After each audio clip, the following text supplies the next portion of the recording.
Assalamualaikum warahmatullahi wabarakatuh. Waalaikumsalam warahmatullahi wabarakatuh. Alhamdulillah, wassalatu wassalamu ala sayyidina Rasulillah, sayyidina wa maulana Muhammad ibn Abdullah wa ala alihi wa sahbihi wa mawala.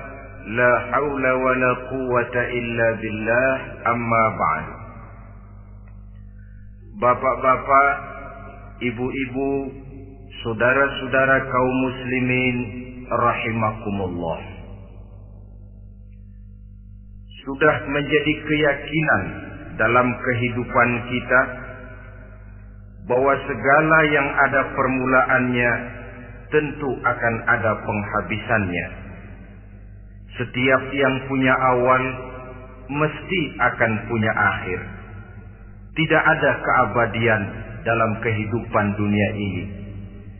Semuanya datang dan pergi silih berganti, berubah oleh pergeseran masa dan pertukaran waktu. Demikianlah kalau kita mau merenungi kehidupan dari alam di sekitar kita. Sejak dari kehidupan tumbuh-tumbuhan, binatang, sampai kepada kehidupan kita, makhluk bernama manusia. Lihatlah kita manusia misalnya. Dimulai sejak kita terlahir ke alam ini, keluar dari alam rahim ibu, menjadi bayi yang merah tidak berdaya, untuk kemudian berangsur meningkat menjadi anak-anak. Dari kehidupan anak-anak berubah lagi kita menjadi remaja dengan segala keceriaan dan kelincahannya, dan dari masa remaja naik lagi kita memasuki usia dewasa, untuk kemudian berangsur memasuki hari tua. Lalu setelah kita memasuki hari tua, sehari, seminggu, sebulan, setahun, sampailah kita kepada batas waktu yang telah ditentukan oleh Allah, yang dinamakan ajal, dan bertemulah kita dengan yang disebut maut. Ini merupakan kepastian dalam kehidupan. Kalau saja kita mau merenung perubahan-perubahan yang terjadi pada diri kita, seharusnya membuat kita insaf dan sadar. Dikala remaja kita begitu lincah, punya rambut yang hitam ikal berderai, punya lesung di pipi, punya senyum yang indah menawan setiap orang yang melihat, punya kulit yang kencang dan bersih. Manakala kita memasuki hari tua, perubahan frontal pun terjadi. Kulit mulai jadi keriput, rambut yang tadinya hitam ikal berderai mulai memutih, nikmat berkurang, gigi yang tadinya utuh dan sanggup mengunyah apa saja, satu demi satu permisi meninggalkan kita. Sangat boleh jadi, dikala remaja kita senyum semua orang terpikat. Dikala hari tua dengan kulit yang keriput dan gigi yang tidak ada lagi, manakala kita senyum, mungkin orang bakal lari dari sekitar kita. Kemana keindahan yang tadinya begitu menawan? Kemana senyum lesung pipit yang tadinya menarik perhatian orang? Pergi meninggalkan kita, berubah oleh pergeseran masa dan pertukaran waktu. Nah, bila maut datang menjemput kita, selesailah kehidupan sampai di situ? Ternyata belum. Kalau lahir merupakan perpindahan hidup dari alam rahim ke alam dunia, maka mati hakikatnya merupakan perpindahan hidup dari alam dunia ini ke alam kehidupan yang berikutnya yang dinamakan dengan alam barzah. Andai kata hidup cuma sekali, secara moral kita sanggup berkata, alangkah tidak adilnya Tuhan. Kenapa? Dalam kehidupan ini kan aneka ragam terjadi. Ada orang yang zalim, ada orang yang dizalimi. Ada orang yang membunuh, ada orang yang terbunuh. Ada orang yang kaya, ada orang yang miskin. Ada orang yang jujur, ada orang yang menghalalkan segala cara. Sehingga banyak ketidakadilan yang terlepas daripada pengadilan dunia. Lalu orang pun bilang, di dunia ini katanya banyak pengadilan tapi sulit keadilan. Di dunia ini mudah mencari pengadilan tapi sulit untuk mencari ketidakadilan. Andai kata hidup cuma sekali, tidak akan ada hidup sesudah hidup yang sekarang ini. Bagaimanakah nasib mereka yang lepas dari pengadilan dunia ini? Alangkah tidak adilnya Allah, andai kata tidak ada kehidupan sesudah hidup yang sekarang. Tentulah akan terjadi di mana orang menghalalkan segala macam cara untuk mencapai tujuan. Yang penting kan saya kaya, yang penting kan saya punya jabatan dan kedudukan tinggi. Kalau perlu jilat atas, jilat atas. Kalau perlu sikut kiri kanan, sikut kiri kanan. Kalau perlu injak bawah, injak yang bawah. Ini prinsip daripada orang-orang komunis. Dan pantas karena mereka tidak percaya kepada kiamat. Pantas karena mereka tidak percaya akan adanya kehidupan sesudah hidup yang sekarang ini. Maka saya menghimbau kepada seluruhnya, kita sudah kadung menyepakati negara ini berdasarkan Pancasila. Kita sudah kadung konsensus bahwa PKI dengan seluruh ajarannya tidak punya hak hidup di bumi Pancasila yang kita cintai ini. Maka salah satu ajaran PKI tujuan menghalalkan cara. Kita orang Indonesia yang berbudi pekerti luhur, yang punya nilai budaya tinggi, janganlah sampai mencaci PKI, membubarkan PKI, mengutukkan PKI, tapi dalam kehidupan sehari-hari prakteknya prinsip komunis kita pakai. Apa itu? Tujuan menghalalkan cara. Asal sudah tujuan tercapai, cara apapun saja halal. Itu pandangan hidup orang yang tidak percaya kepada adanya hari akhirat. Sebagai muslim yang yakin akhirat ada, kiamat pasti akan datang. Hidup tidak cuma sekali. Maka kalau kita zalim, kalau kita berbuat aniaya, kalau kita melakukan korupsi, kalau kita merugikan orang lain, boleh jadi kita terlepas daripada pengadilan dunia. Tapi ingatlah, kita tidak akan pernah lepas dari pengadilan Allah. Pengadilan Qadhi Rabbul Jalil, di mana kita akan diadili dengan seadil-adilnya. Dan tidak satu perbuatan yang bersifat salah, yang bagaimanapun kecilnya, yang akan lepas dari pengadilan di akhirat itu nanti. Pantas saja kalau satu hari malaikat Jibril datang menasihati Rasulullah sallallahu alaihi wasallam. Yang artinya juga menasihati kita semua. Apa kata malaikat Jibril kepada baginda Nabi? Ya Muhammad, ish ma syi'ta wa innaka mayyitun. Hai Muhammad, hiduplah semau kamu, tapi jangan lupa kamu pasti akan mati. Kalau memang dilarang tidak terlarang, dicegah tidak tercegah, kamu mau melaksanakan hidup menurut maumu sendiri, persilahkan, hiduplah menurut mau dan gayamu. Tapi jangan lupa, fa innaka mayyitun, satu saat kau pasti bakal mati. Dan mati itu bukan akhir dari segalanya. Dia babak baru bagi kehidupan selanjutnya. Silakan hidup menurut maumu, tapi jangan lupa kau pasti akan mati. Wa'mal ma syi'ta fa innaka majziyun bih. Kerjakan apa saja yang kamu mau.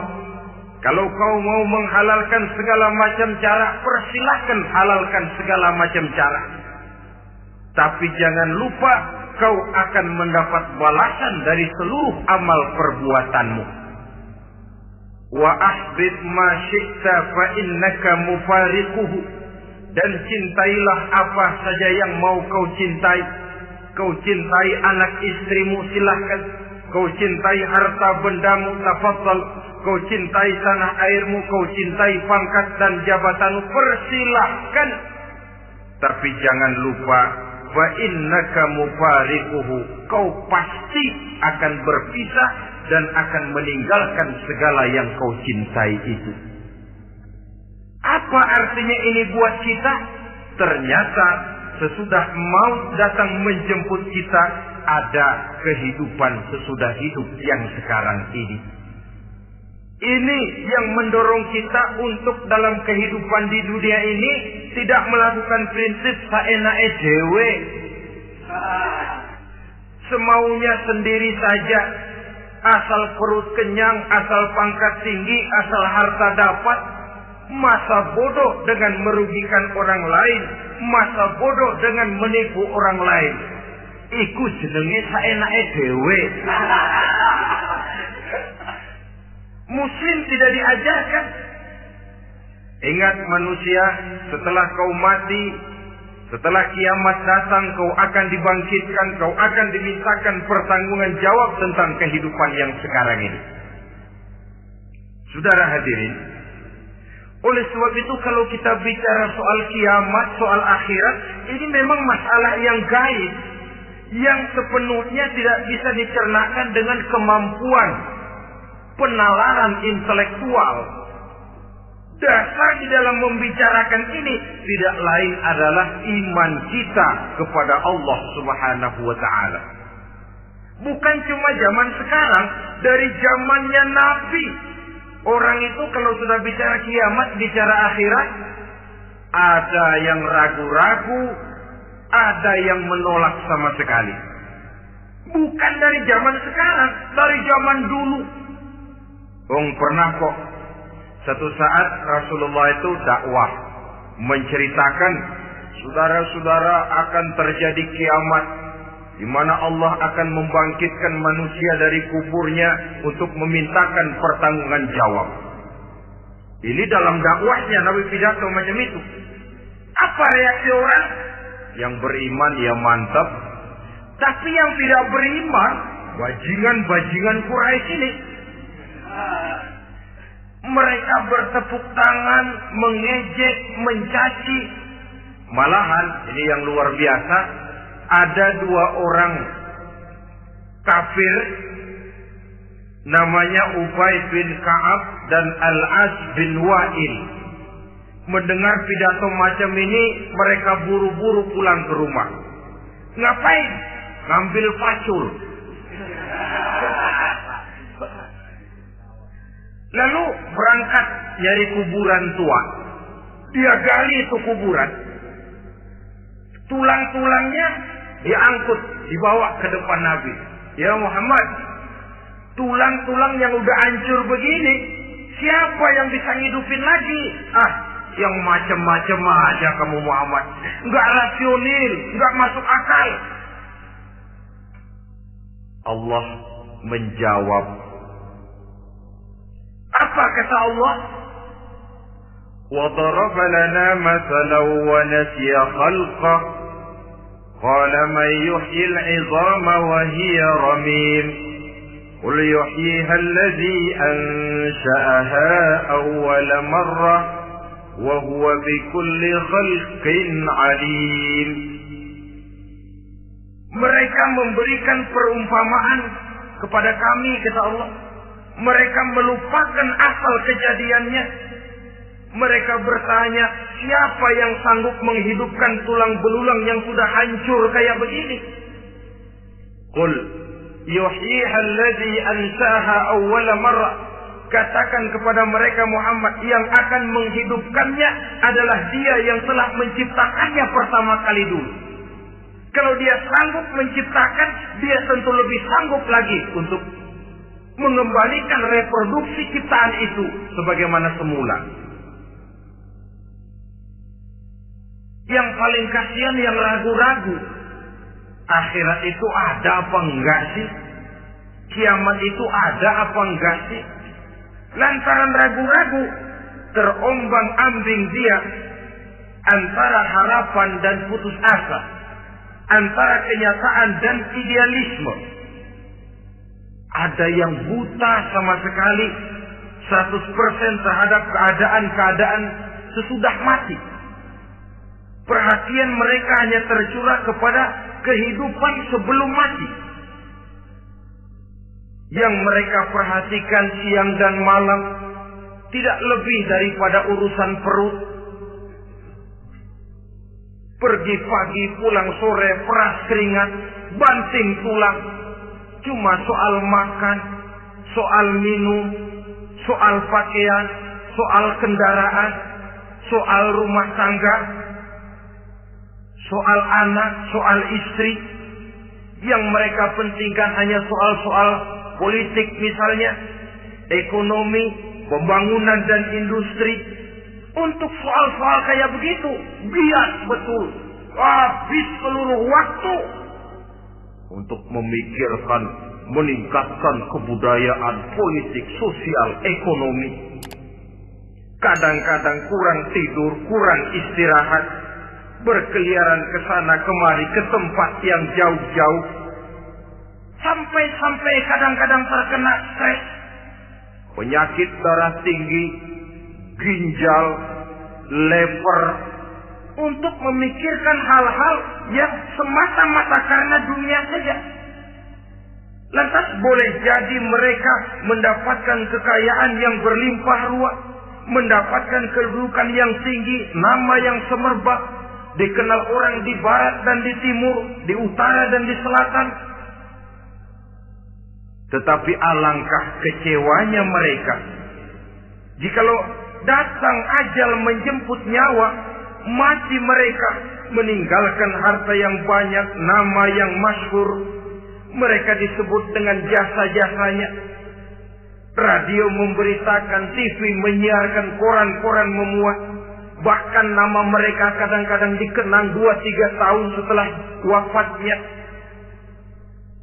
Tetapi dalam pada itu, roh mereka merintih, mengeluh, menderita, karena dilemparkan oleh Allah ke tempat-tempat yang kotor. Penyesalan yang sudah tidak akan ada gunanya lagi. Saudara-saudara kaum muslimin rahimakumullah. Oleh karena itu, kehidupan akhirat bukanlah dongeng dan takhayul, bukan khurafat dan khayalan. Kehidupan akhirat, hari kiamat adalah kebenaran dan kepastian. Dalam surah Al-Hajj ayat ke-7, Allah Subhanahu wa taala menyatakan, wa anna as-sa'ata atiyatun la raiba fiha wa anna Allah yab'atsu man fil qubur. Dan bahwasanya kiamat itu sesungguhnya adalah sesuatu yang pasti dan tidak ada keraguan-raguan lagi di dalamnya. Dan bahwasanya Allah sungguh-sungguh akan membangkitkan manusia dari kuburnya masing-masing. Nah, kalau kita sudah yakin kiamat sesuatu yang pasti adanya, akhirat sesuatu yang pasti adanya, dari mana pembicaraan tentang kiamat ini kita mulai? Tentu dari diri kita. Marilah kita mencoba melihat proses perjalanan hidup ini sampai kita memasuki kiamat. Hadirin, tidak ada makhluk secantik manusia. Tidak percaya, pernah ke Ragunan? Saudara masuk ke kebun binatang. Segala macam makhluk ada di situ.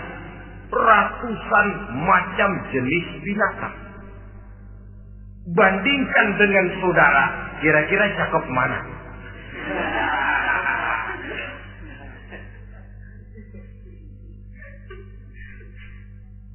Dari seluruh makhluk yang diciptakan Allah itu, manusia fi ahsani taqwim, dalam bentuk yang paling sempurna, sejak susunan biologis sampai kemampuan berpikir.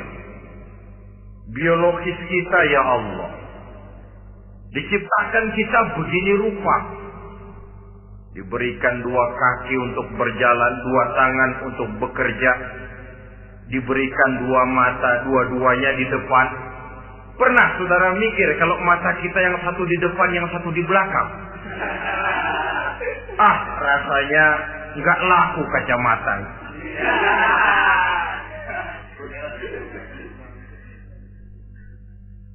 Diberikan hidung dengan 2 lubang. Tahu betul Allah ke bawah lagi lubangnya.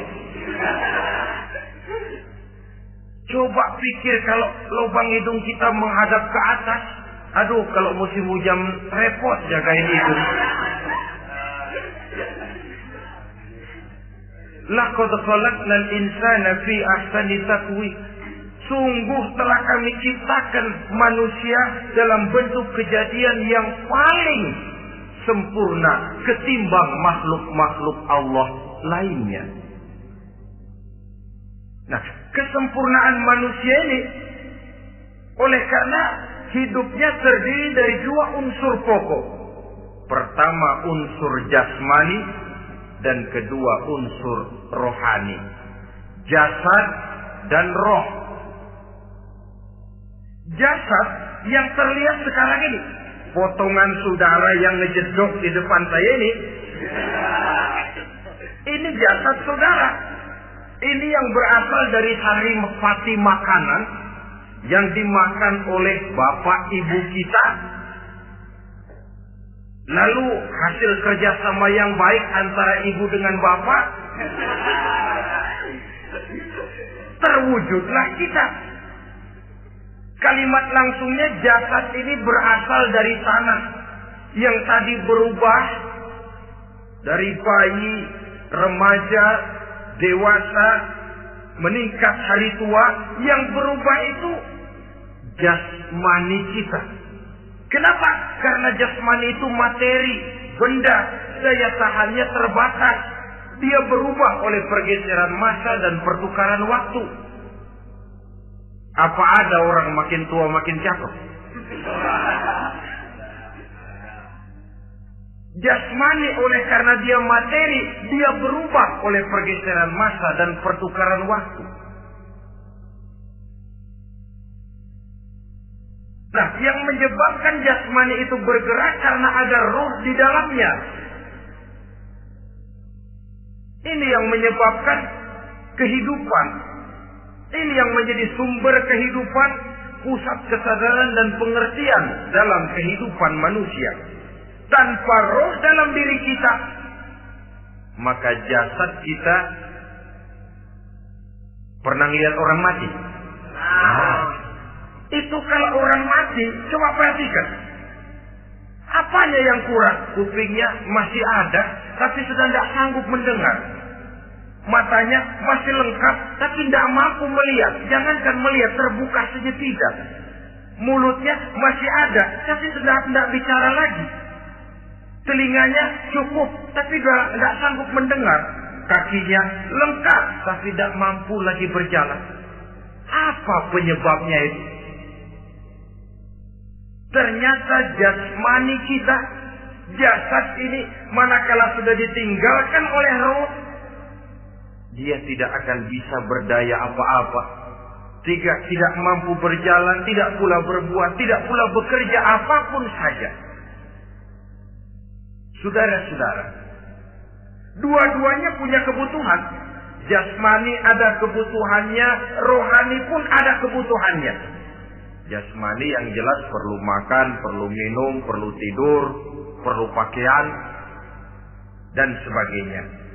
Nah, apabila saat berpisah datang, ajal sampai, berpisahlah roh dan jasad. Dan itulah yang dinamakan dengan maut. Jadi apa sih mati itu? Mati adalah berpisahnya roh dengan jasad. Sebab itu Islam sangat menganjurkan kita untuk banyak-banyak mengingat mati. Bagaimana caranya mengingat mati?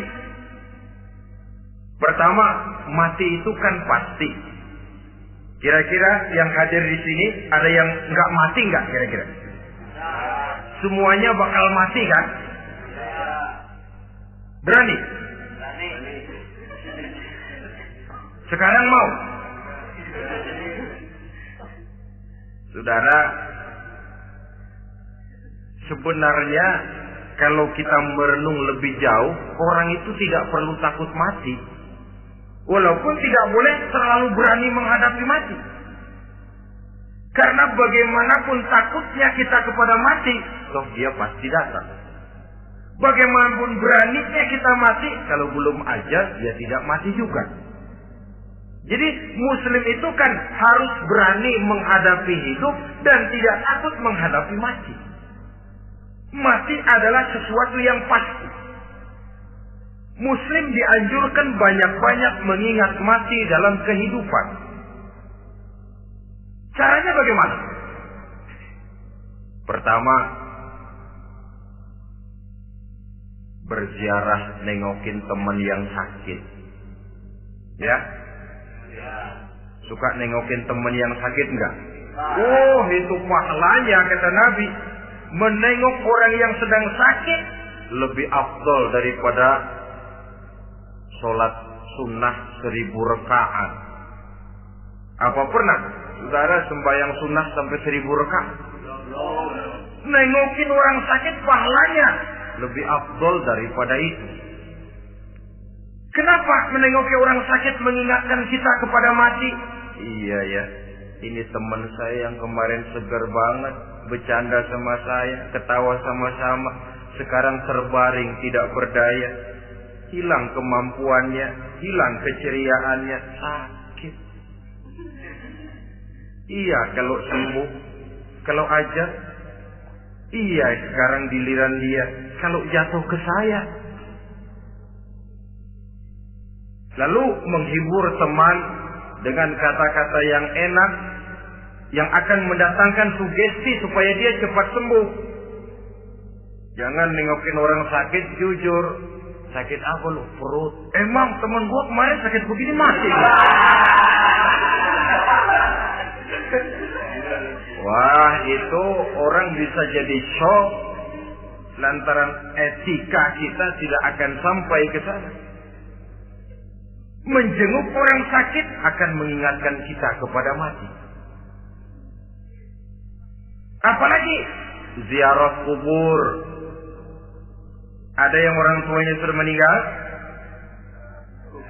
Nah, kalau ada, ya tidak bisa tiap hari, sekurang-kurangnya seminggu sekali, Jumat pagi misalnya, ziarah kita ke kubur. Sehingga kalau kita masuk kubur kan ada etikanya. Assalamualaikum ya ahlal kubur wa inna insyaallahu bikum lahiqun. Hai penduduk kubur, keselamatan bagi kamu dan kami yang masih hidup sekarang ini insyaallah pasti bakal nyusul kamu. Iya, yang kemarin gagah benar sekarang terbaring tanpa daya. Ini unggukan kuburannya. Yang kemarin ada sekarang sudah tidak ada. Kemana dia? Kami satu saat pasti akan begini. Ingat mati. Lalu apalagi yang bisa membuat kita ingat kepada mati? Mengawal jenazah. Bukankah sangat dianjurkan oleh agama? Bahkan kalau bisa sejak mengurusnya, memandikannya, mengkafankannya, menyolatkannya untuk kemudian mengantarnya ke kubur. Hari ini saya antar dia ke kubur, besok boleh jadi saya yang diantar orang. Hari ini saya solatkan dia, besok boleh jadi saya yang disolatkan orang. Hari ini saya masukkan dia ke liang lahat, besok mungkin giliran saya dimasukkan orang ke liang lahat. Ingat, mati, tumbuh kesadaran